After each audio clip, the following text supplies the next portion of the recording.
Welcome to episode 3 of the Atlanta Jazz Notes podcast, where we profile the many amazing people who make up the Atlanta jazz scene. I'm your host, Matt Miller. This week, I had the chance to interview the great musician, scholar, minister, composer, and educator Dr. Dwight Andrews. Summing up Dr. Andrews' career in a paragraph is an impossibility. He has achieved incredible success in a multitude of professional fields, from music performances with Geri Allen, Wadada Leo Smith, Branford Marsalis, and as a leader. He has worked as a musical director on Broadway with playwright August Wilson. Dr. Andrews is a celebrated author and lecturer, and has taught at many of the best academic institutions in the world, including Emory University, where he has worked for more than 30 years as a professor. He is the senior minister at the First Congregational United Church of Christ in Atlanta.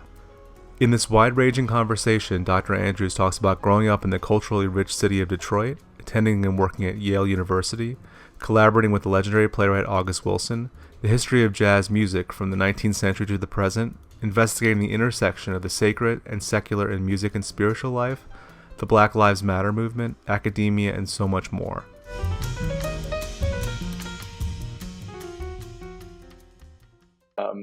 We never met before, but I'm a fan of yours from afar. So I was thinking that would be great to interview you. And I really You're appreciate very kind. Thanks. Well, I'm glad I could work it out. It's Yeah.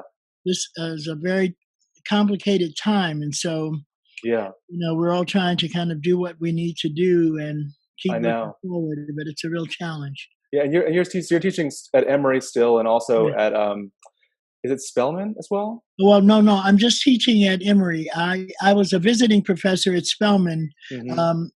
a visiting professor during the year 2015 and 16. Okay, But gotcha, my permanent appointment is really at Emory, though. gotcha. And Mhm. that's been since '87, I think. Yeah, 88.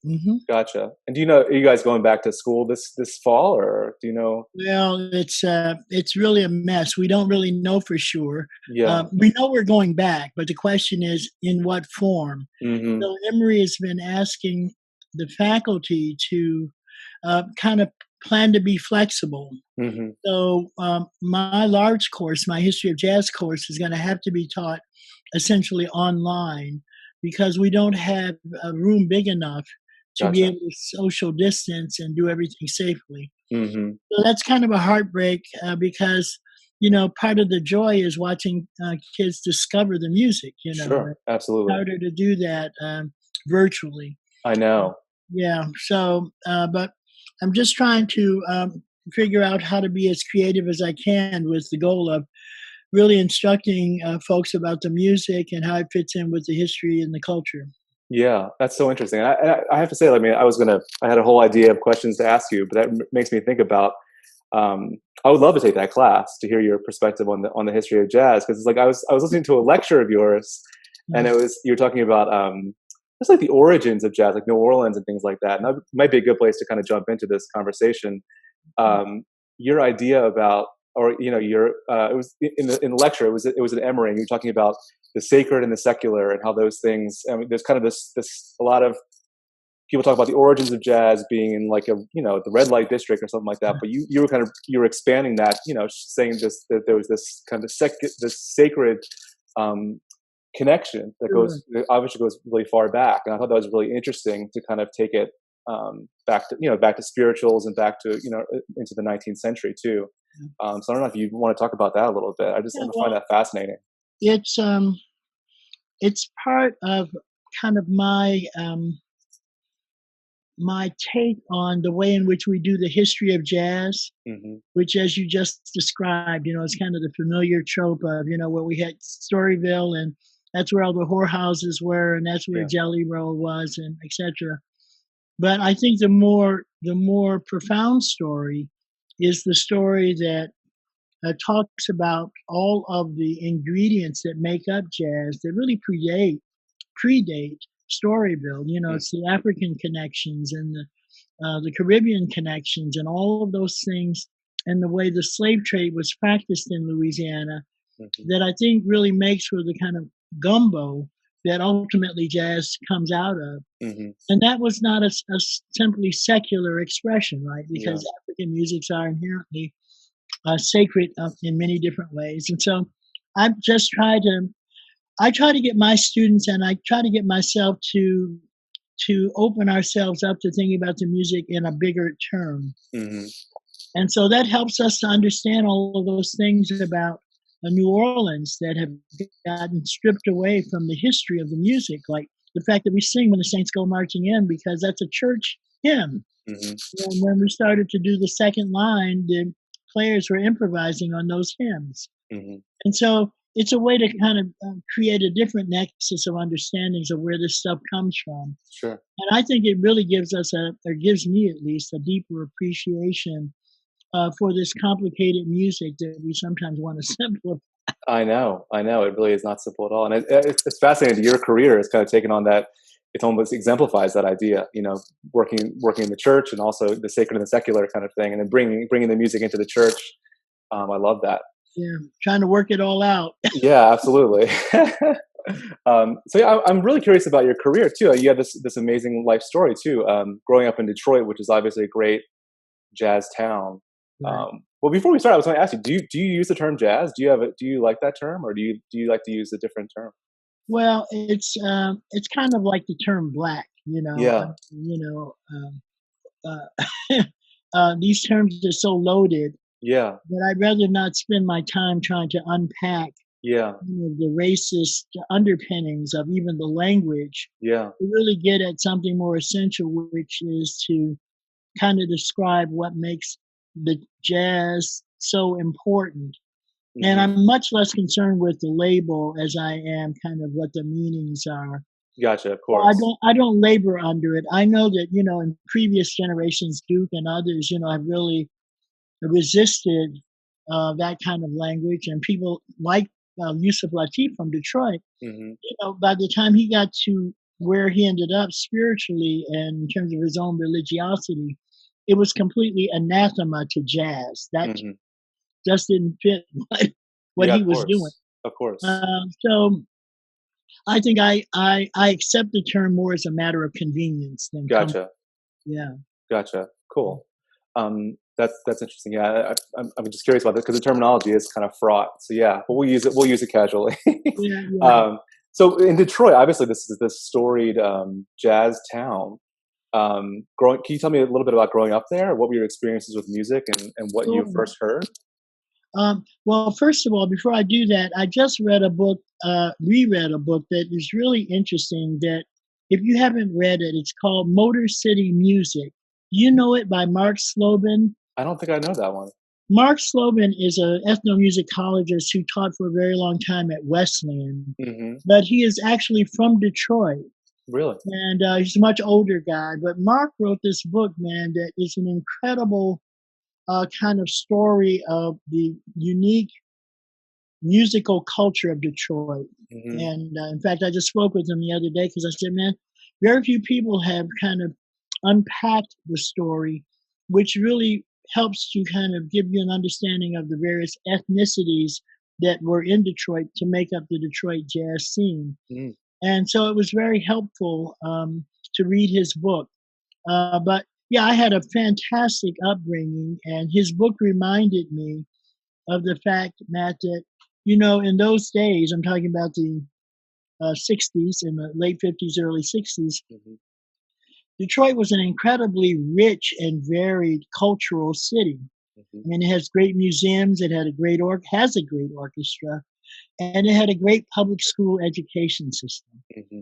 And because of that, and because of the shifting demographics, Detroit was just a great place to grow up. Hmm. Um, Man, I was playing in a German beer garden band when I was like 12 years old and Really? loved it Yeah. because we didn't have all this bullshit kind of notions of whose music is whose. Sure. And so, because of that, I think Detroit was the kind of place where Armenians and Eastern European Jews and working class people from the South, and it was all in that mix, Hmm. and that made just for a very, very rich kind of musical scene.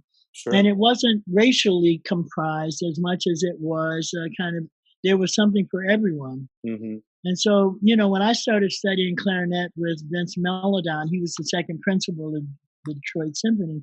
I was like 13 years old. Hmm. But it was not crazy to think, well, if you could afford it, you would study with the best cat in town. Sure. You Sure. know, and I'm always kind of saddened by the way in which American culture in the last 50 years has become so fragmented around bullshit values Yeah. that lessen all of the musics and our understanding of it. Absolutely. So Detroit was a great place. Motown was live and kicking.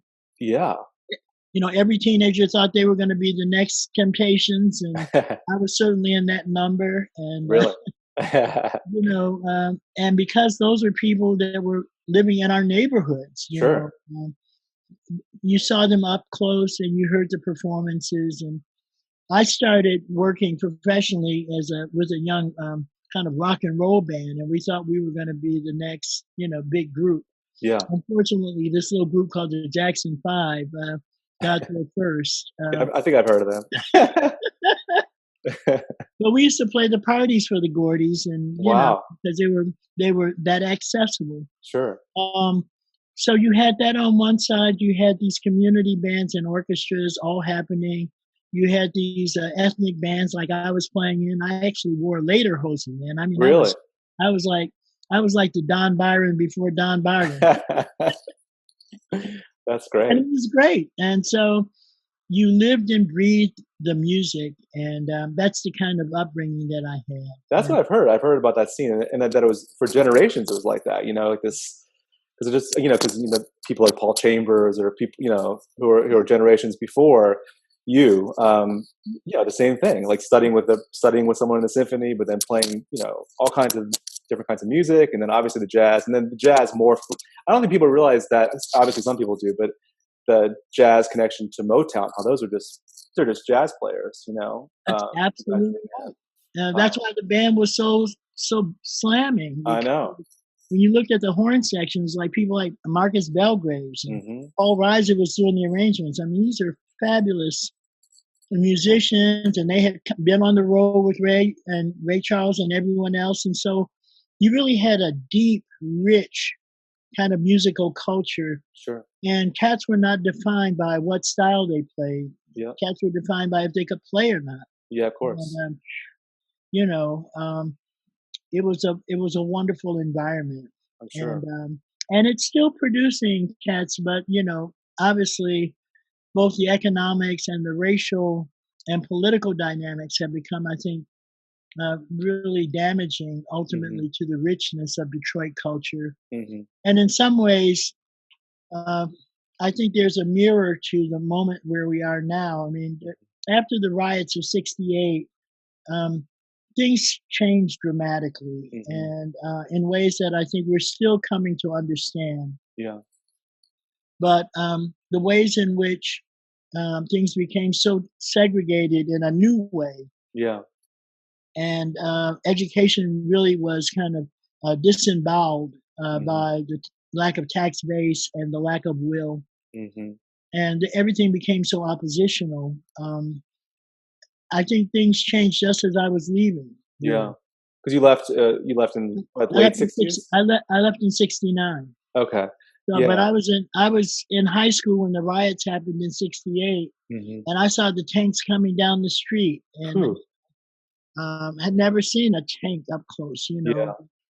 That kind of, we've been in that zone really since 1968, and Detroit never recovered. That's the great sadness. Oh, absolutely. And I know, just briefly, like listening to interviews with older jazz musicians, their parents worked at General Motors, or they worked, they had solidly middle class jobs, and those jobs just went away. So it's this economic and racial. It's the story it's really sad.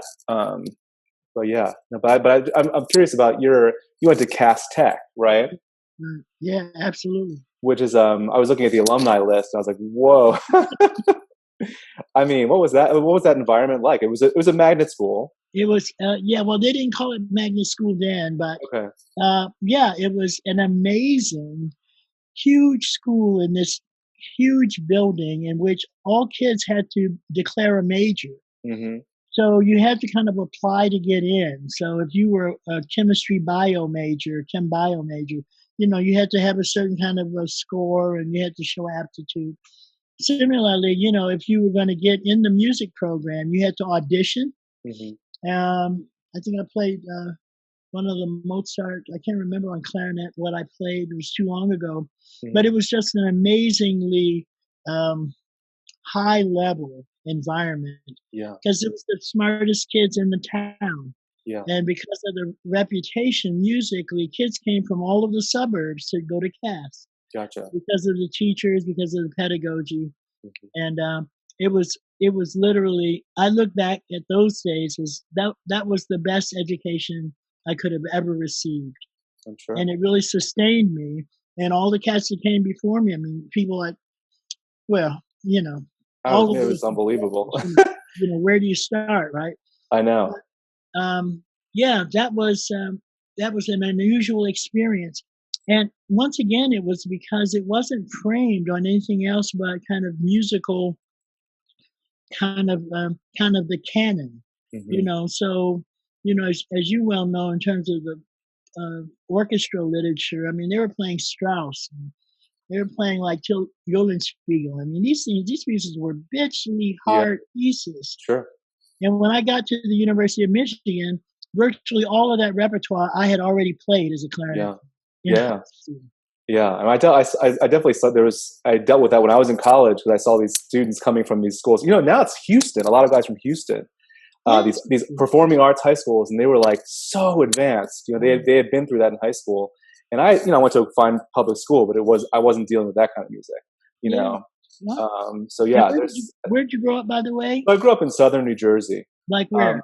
it's called Medford. It's outside of Philadelphia. So it's Yeah, Cherry okay, Hill, Marlton, yeah, Medford. Yeah. okay, I know that area. Hmm. So good public schools. We had a great program in high school. A lot of people went on to be great musicians.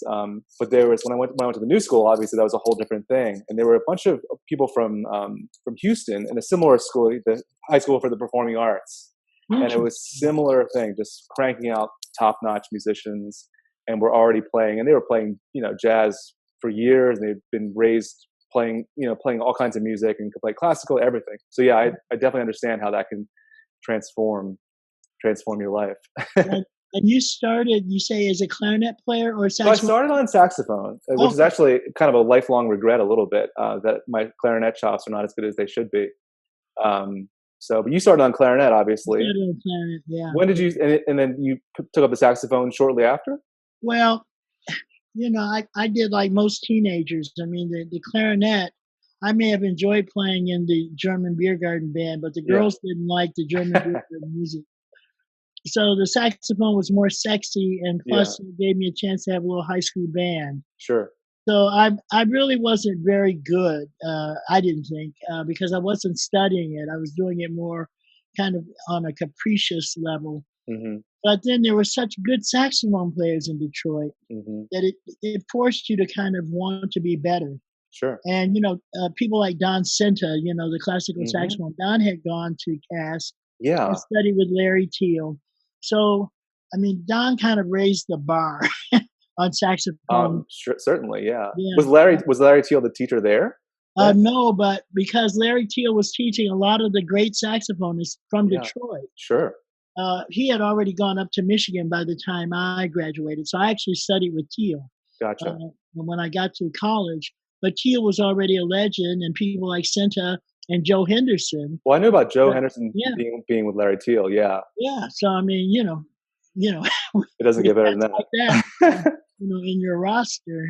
Yeah. Um, yeah, so that was a part of it, and then in those days, because jazz was really not accepted as a formal thing to study. Hmm. Um, Most of my experience was pretty informal.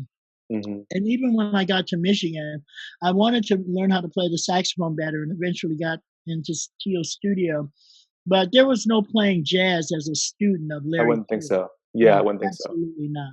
And so anything we did around the music was really clandestine because Teal was really a bear about not um, having multiple approaches to Uh, your chops and to your sound. so yeah, And he actively discouraged it. yeah, absolutely. Not Wow. not just actively. If I was going to be a part of his studio, there was no jazz playing.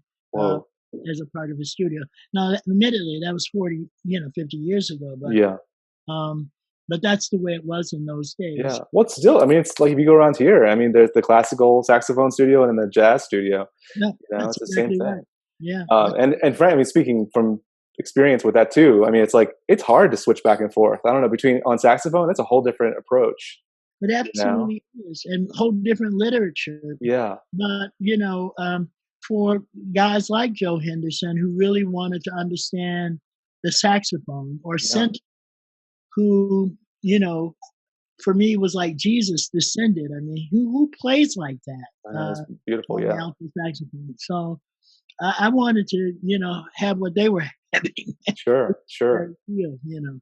Sure. So University of Michigan, bachelor's and master's there. Is that Yeah, correct? yeah, exactly. I thought I was going to be a high school band director. That's what I thought I wanted to do Hmm. until I got a chance to student teach and be a high school band director.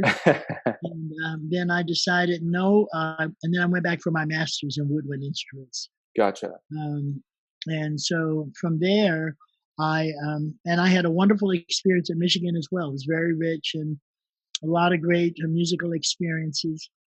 But it was a pretty strict conservatory experience. It wasn't Hmm. terribly broad based, um, but it did what it was supposed to do, which was to make you a player, because it was so fiercely competitive.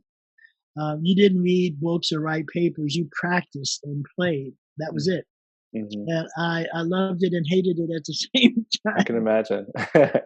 So after that, I went to divinity school because I just felt like, in some ways, music was my own selfish pleasure. And this was at the time when all hell was breaking out in America, and the Yeah. civil rights protests, and not just the riots, but just I became aware of things that I think I had been pretty sheltered away from because I had been so insulated by music. Sure. And as I became more aware of the bigger world, that led me to go to seminary more as a seeker than anything else. And this is on the East Coast at Yale. Yeah, yeah. Did you spend time in New York before then, or were No, you always in Connecticut? I was always in Connecticut. I just made that ride down to New York Sure. virtually every second that I could. So Um, this is would be by the early '70s then, the very early yeah, '70s. when I got there, I got to New Haven in '74, and by the time I started working with Wadada and Leo Smith and Mm. those guys, that would have been '75, '76, and so yeah, that became a regular run for me. So I was in New York as much as I could be. And it started off just going to see music, I suppose. Like, yeah, doing that, but also there was a really pretty active theater scene, and Hmm. so the public theater in New York did a lot of experimental theater, and I was interested in that as well. So Hmm. everything about New York drew me to it. I just Sure. never really lived there. Gotcha. And I'm interested because I was watching another interview with you when you were talking about that, how everything was connected in New York in the '70s. Yeah. The theater and music, and it was intentional. It was like these things were coming together, and people were kind of feeding or getting inspiration from each other in those Hmm. realms. So, who were some of the first people you saw, like, who really kind of blew your mind in New York? I'm just kind of Well, curious. you know, it's interesting. I Most of the times that I came to New York, it was either with a gig, that is, to actually work with someone. I really wasn't going to concerts because we were all too broke to go hear somebody in a club. Yeah. But um, there was a wonderfully rich time to be there because people like Intozaki Shange was writing her first play, and she was doing poetry, and David Murray was inviting me to come and just get in the shed in Yeah. his loft, and Stanley Crouch with his crazy self. I mean, it was just Yeah. really this rich bed of poets and writers, and Jordan, the poet, and people like that just made for an incredibly active scene. And there Hmm. were a lot of visual artists also doing work in very small, kind of not terribly um, flamboyant places, but Hmm. it was just rich because of the exchange of ideas about art and its possibility. But probably for me, the most influential were um, people like Intozaki and Oliver Lake because they were all working together all of the time. Hmm. So there was a kind of scene with Oliver and David, a kind of new music scene. Leo Smith, Braxton, Hmm. all of those cats were there, kind of doing different things, but everything there was a kind of nexus between these artists, and it was just unbelievably rich. I'm sure. And that's what made it happen. I'm sure. And then from there, you were, you joined these groups, and I saw videos of you performing in Europe. That I guess that morphed into touring when you weren't busy at Yale. I suppose you were touring Yeah, with I these should have people been too. more busy at Yale, but I Well, I think you did pretty well there, right? So you graduated from Yale in '77, I yeah, think. yeah, I got my MDiv in '77, Hmm. and then a few years after that, I decided that I think I had seen enough of the music scene that I started to get a sense of the trajectory of where the music scene in New York is and where it was headed. Hmm. And because of that, and because I had met so many fabulous musicians who couldn't get a gig in New York, Hmm. and who had become bitter and pissed off, I decided I did not want to live a life in which I was waiting by the phone for some turkey to call me so I could do a one night gig. Sure.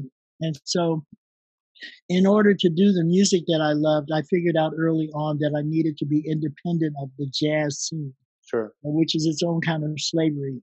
Yeah. And so, that's one of the reasons I went back to graduate school. But I also loved, I found that I wasn't such an awful student by the time I started to read books. And I had this great sense of discovery and curiosity.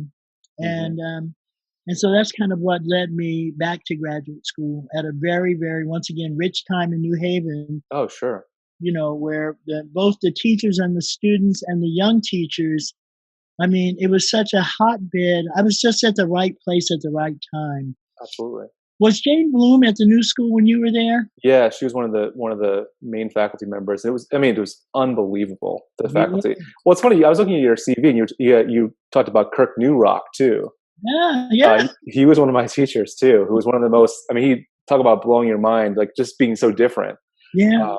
So he was one of my. He was on the faculty there, and Reggie Workman is kind of the chair, who's just fabulous, and Billy Harper is there. Yeah, yeah, Um, Cecil McBee was there. It was just, I mean, just world yeah, class. I mean, yeah, just so it was just unbelievable.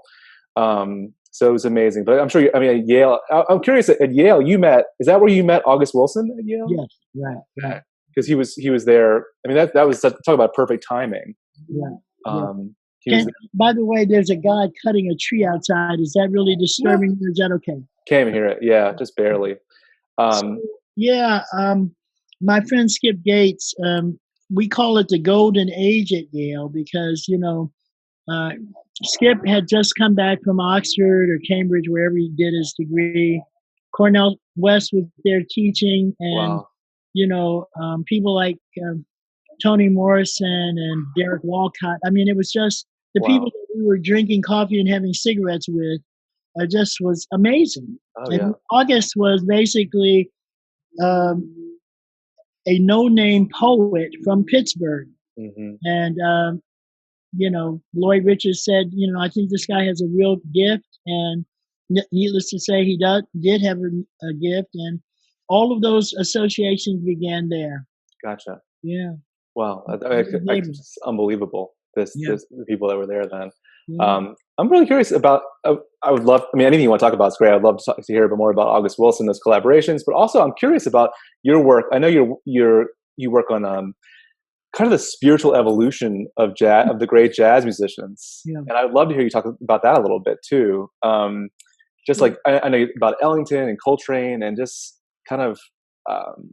There's a book in the works about that? Is that right? Are Yeah, you okay? and if this virus keeps up, it might get finished much sooner than planned. Yeah, so I have long been interested in the whatever the spiritual capacity of jazz is. I mean, Mhm. I'm not an ideologue about it, but in some ways, my years of teaching have kind of brought me to the conclusion that a part of what racism does is it flattens out our understanding of everything, and especially about Black cultural production. Mm-hmm. So we have this very, very small idea about what jazz is and what it does and what it sounds like and what its capacity is. And when I started to look at the sacred music of Ellington or Yusuf and Coltrane, I said all of these cats had, toward the end of their life, ironically, an interest in kind of, pivoting toward making a spiritual expression. That's what got me there. Mm-hmm. And then through my own experience with Geri Allen, who did Mary Lou's sacred music, I got a chance to say, there are a lot of cats that are doing interesting things and trying to make specifically spiritual music. And so this book really is an exploration of their explorations, what led them to it, what theological and religious backgrounds impacted their essentially what they did. I'm including Dave Brubeck in that. Yeah.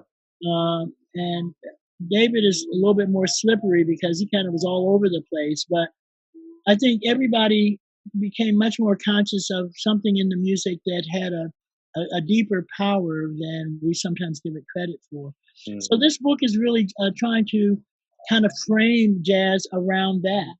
Yeah, that's what. Which will take it back to its original pre-Storyville understandings. Absolutely. And It's so, interesting. It was interesting. I sorry to interrupt you, but like you in that lecture in Emory, you were talking about literally the physical space, like being in a club as opposed to being in a church. yeah. And I mean, do you think there's some element of them just being fed up of playing in clubs, like they thought their music was meant for something higher? And there's an interesting kind of movement toward that. Yeah, that's a really interesting question, and I think I haven't thought about it quite in that way.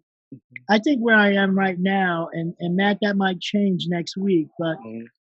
for at least for Brubeck and for Ellington, I think they became much more self-conscious about their legacy, Mm-hmm. and so they really were interested in making sure that they composed a body of works that could be considered master works. Mm-hmm.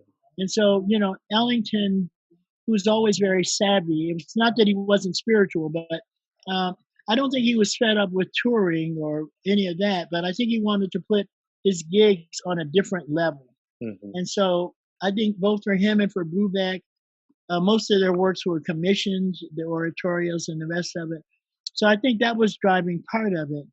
But I think for Train and Yusuf, who were in relationship with one another, Mm-hmm. I think their quest was very, very different. Mm-hmm. I don't think they were as concerned about legacy as about some spiritual truth in the creative process. Mm-hmm. And consequently, they created this amazing music that's very hard to explain I know. because it's not being driven by all the bullshit that we want to kind of put around it with a bow. I know. But I think that's what drove them. So different people had different kind of driving factors. Yeah, that's well said. I mean, I think, and it was interesting in your lecture that I was listening to. You were talking about how you were talking about Love Supreme, which is a great place to to talk about the subject. But it's so interesting the music after that, how difficult it is to even kind of get a hold of what's going on.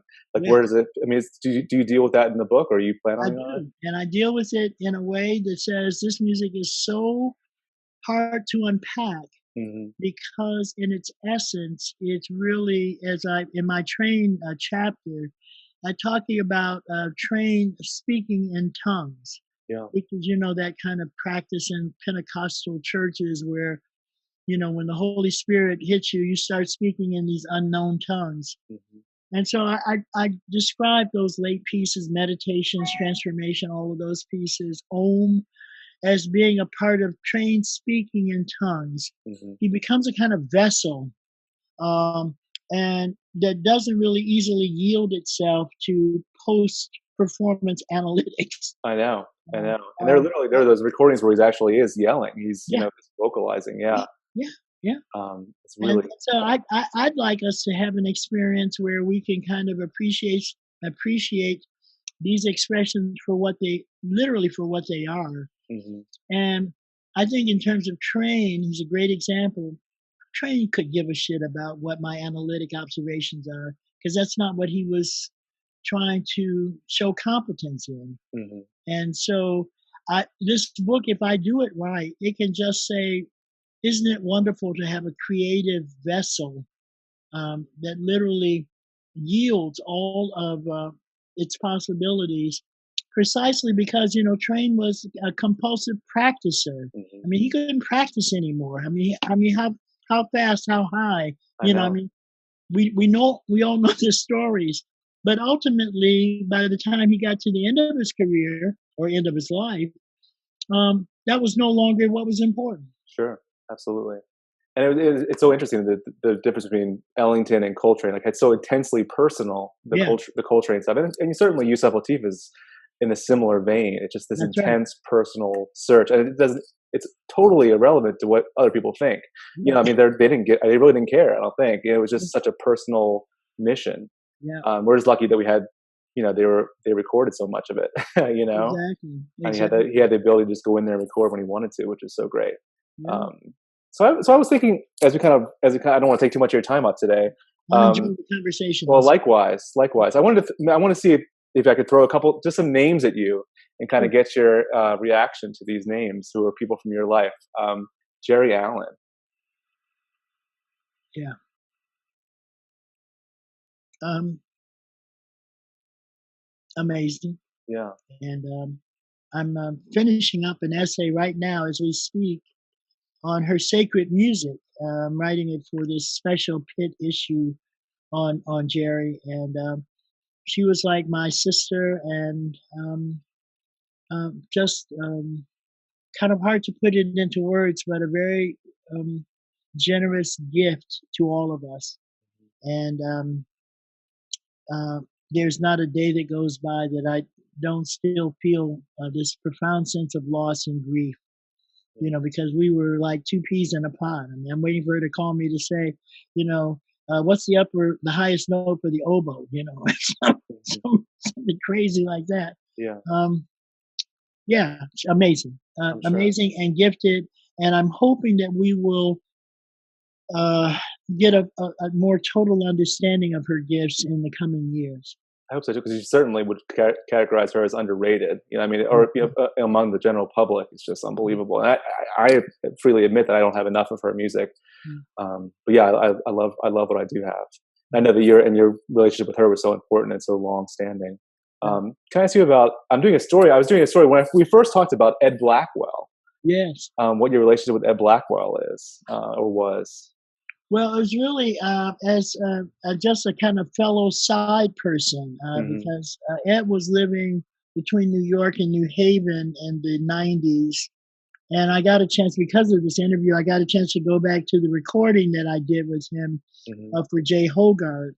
And it was me and Blackwell, James Newton, um, Jay, and the bassist Ray. No, not Ray.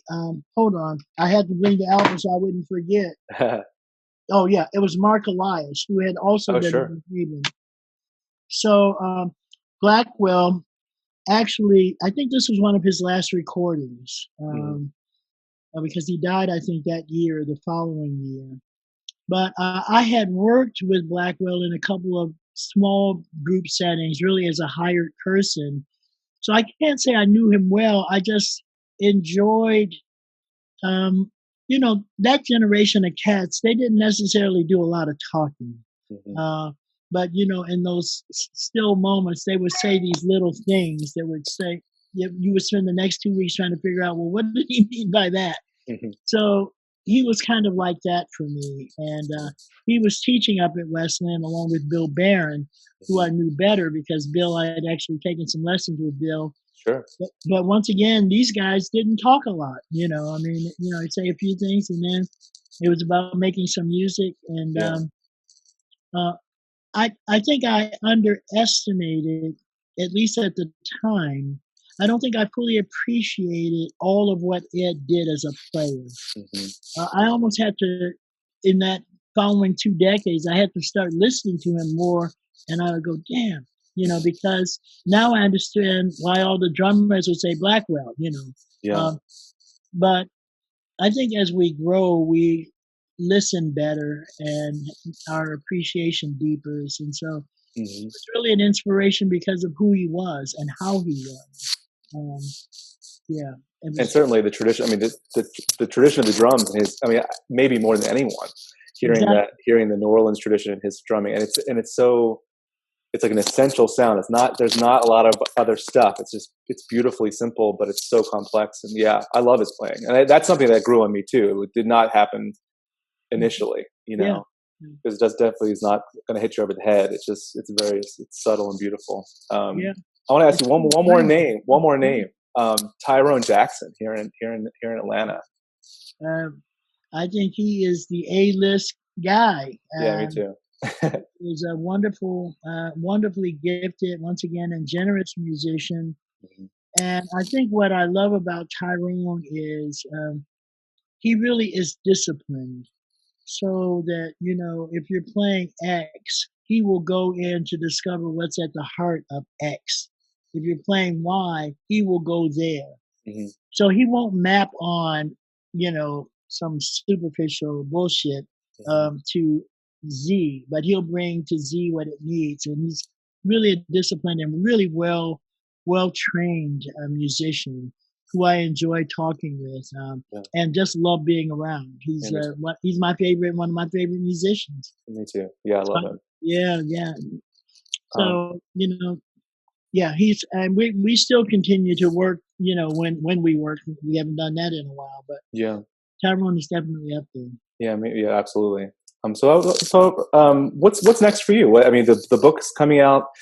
Still at the First Congregational Church. I mean, you're just such a busy person. Yeah. What's next on the horizon for you? Um, this whole season for me, and I've been thinking about it a lot. With the virus and everything, kind of what's important, Hmm. and what's increasingly important is for me to contribute to the documentation of the music, which is why the book is so important. I mean, I'm really in some ways so disappointed that the academy has not evolved in its own understanding of what it reports on and how it reports on it. And so, in a sense, our intellectual dishonesty with 20th century music is so profound that my energies are really going to be devoted to doing a lot of writing Hmm. uh, to kind of unpack um, kind of our ways right now. Hmm. And I think it's interesting, the kids are out in the street protesting and telling us that Black Lives Matter and they do matter. And everybody is becoming repentant, but in such superficial and silly ways that I think some of us have to kind of, ring the bell and say, hey, it needs a more profound reconciliation than that. Hmm. As long as we consider and keep studying John Cage in a different class from Anthony Braxton and Yeah, Cecil Taylor, we're going to continue the bullshit. And I'm just not willing to do that at this point. So yeah. I'm going to write and I'm going to try to do some composing. That's great. I hope you will. I did that revisionist strain in your writing is what really drew me to your work. I love the fact that you're kind of correcting a lot of this. A lot of Well, the we're history. trying, yeah, trying to, just trying to bring another perspective to it. Yeah, I think it's really important. Yeah, because as what's in the books is what becomes the story. Totally. And if somebody doesn't write about Geri or about Ed, if people don't do what you're doing right now, if Hmm. there's no record, then part of what this culture does is it consumes and disposes Hmm. Absolutely. of the people that bring it to the table. Hmm. And so I'm just trying to break that cycle. That's great. Well, thank you so much. It's been really inspiring talking to you. Well, listen, I appreciate the time and I appreciate your interest, and Yeah. hopefully we'll get a chance to chat some more. I'd love to hear you playing. Can you direct me to anything of yours? Sure. If you check out my website, it's on my email tags. There's a couple of things up there, not too much. It's relatively new, but and then when the world opens up again, You'll be hitting. you can check out my calendar. It'll be have stuff on there again. Awesome. Definitely check it out. But yeah, I get to, talk about Tyrone and people like that. I've played with him. That's one of my, we have so many great musicians here. So I'll let you know. You can hear some come out and hang out. And I'd love to obviously see any time you perform as well. Yeah, so we'll just keep this conversation going, but I do appreciate your reaching out to me, Oh, and sure. well, let me know what becomes of all of this stuff, and I will. yeah, I would definitely do okay, that. Thank you so much. all right, All take right. Bye care, bye. all You right, too. bye bye. Thank you so much for listening to episode 3 of the Atlanta Jazz Notes podcast with the great Dr. Dwight Andrews. The music you heard at the beginning and end of the episode is The Gathering by the great pianist Geri and her band featuring Dr. Dwight Andrews on woodwinds. Please be sure to check out the website at atljazznotes.com and videos of all the podcasts on our YouTube channel. If you like what you heard, please leave a 5-star review on Apple Podcasts or wherever you get your podcasts. They really help us to get the word out and to get this podcast to more people, so thank you.